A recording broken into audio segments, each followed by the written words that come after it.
Hello student, I have come with a new chapter. It's chapter from political science. We are starting here now.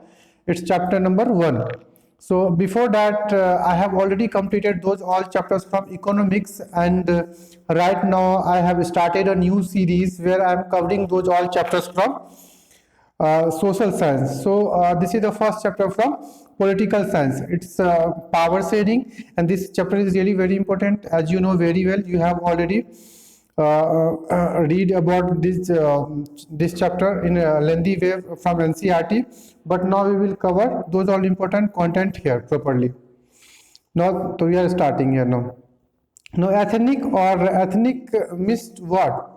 Ethnic means a social division based on shared culture and common descent. People belonging to an ethnic group need not have the same religion or nationality.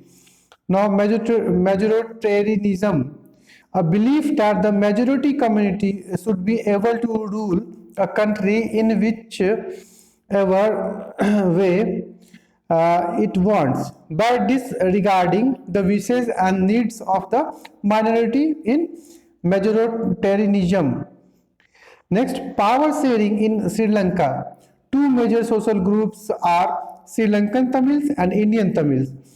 Sinhala speaking 74% Buddhism, and Tamil speaking 18% Hindus or Muslim. Sri Lankan Tamils 13%, Indian Tamil 5%. So these are data which is very important to keep aware with these data.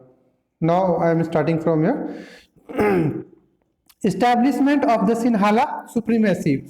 Sri Lanka emerged as an independent country in 1948.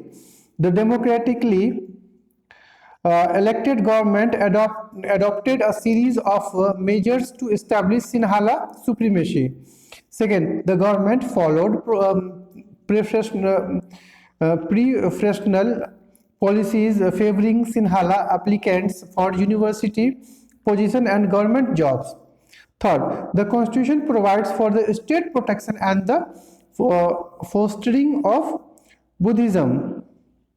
Now here, the Sri Lankan Tamils felt that none of the major political parties led by the Buddhist Sinhala leaders were sensitive to their language and culture, and the government policy denied them equal political rights. The Sri Lankan Tamils launched parties and struggles for the recognition of Tamil, for regional autonomy and equality of opportunity in every field. Therefore, the measures adopted by the government to establish Sinhala supremacy led to a civil war. So we have completed till here. Although these all important contents are being given here, so this chapter is made on the based of those all important facts. Now we are starting from ethnic composition of the Belgium.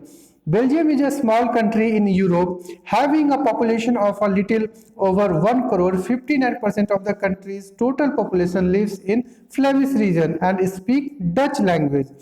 Another 40% people live in Wallonia region and speak French. Remaining 1% of the Belgians speak German, whereas in the Belgian capital, Brussels, 80% of the population is French speaking and 20% is Dutch speaking. Now, Belgian power sharing model. So what was the model there? The power sharing arrangements made by the Belgian leaders were the different and more innovative than any other country to recognize the existence of the regional differences and culture diversities. They amended their constitution for 4 times between 1970 and 1993. Now we can start from here.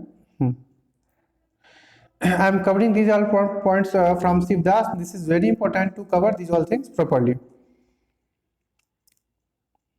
Till here we have done. Now we are starting here. The major elements of the Belgian model are: Constitution prescribes that the number of Dutch and the French speaking ministers shall be equal in the central government. No single community can take decision unilaterally.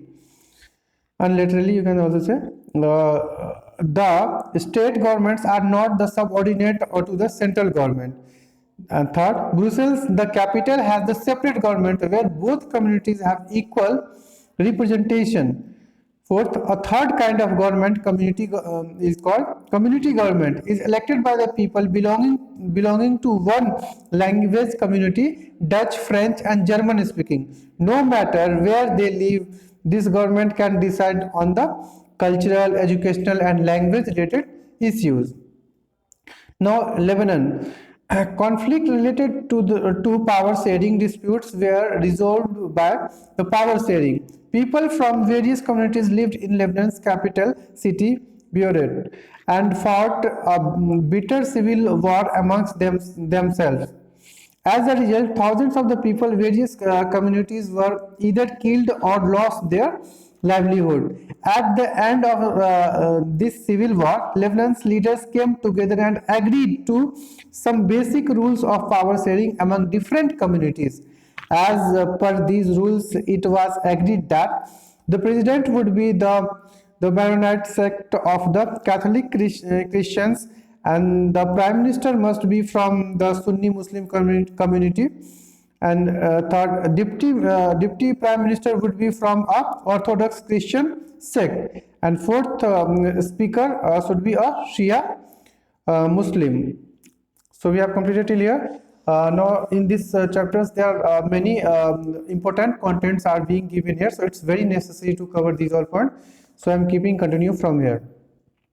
As per the pact, the Christians agreed not to seek French protection, and Muslims agreed not to seek unification with the neighboring state of Syria.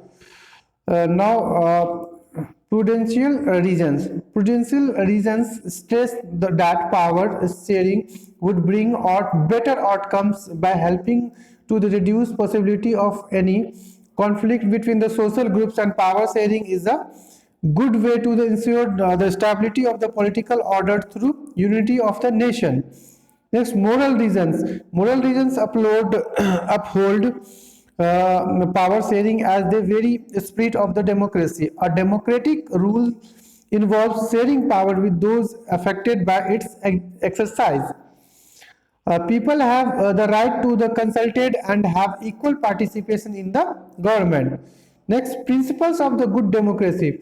That power of a government must not vest in one person or a groups of a persons. Second, people are the source of all political party, all political power. Third, that due respect be given to diverse groups, and everyone should have a voice in the shaping of the public policies. Next, now I'm adjusting here. Yes, now it's clear. System of checks and balance. So this is very important topic which from many chapters are being asked from here, and the students are also confusing with checks and balance. They are thinking that these checks are being given from economic section, so you need to be aware and be confident here. So what is being given here? System of checks and balance. The horizontal distribution of the power ensures that the power is shared among different organs of government, the legislature, executive and judiciary. It allows different organs of government placed at the same level to exercise different powers. In a democracy, ministers and government officials exercise power. They are responsible to the parliament of the state assemblies. The judges appointed by the executives can check the functioning of the executive or laws made by the legislature. The horizontal distribution of power is also called a system of checks and balance. Now it's done. Now it's last point here. Power sharing is the contemporary democracies. In a contemporary democracy, power sharing takes the form of a competition among different parties. Such competition ensures that the power does not remain in one hand and is shared among different political parties representing different social groups and ideologies. This type of sharing often leads to the formation of an alliance between two or more parties, which goes to form a coalition government. So this is really very important. You need to be aware with that. And after completing these topics, we have completed this whole chapter. This chapter is really very important. So many questions are being asked from this chapter. And now I will come with the second chapter, federalism. So keep continuing, keep your division properly.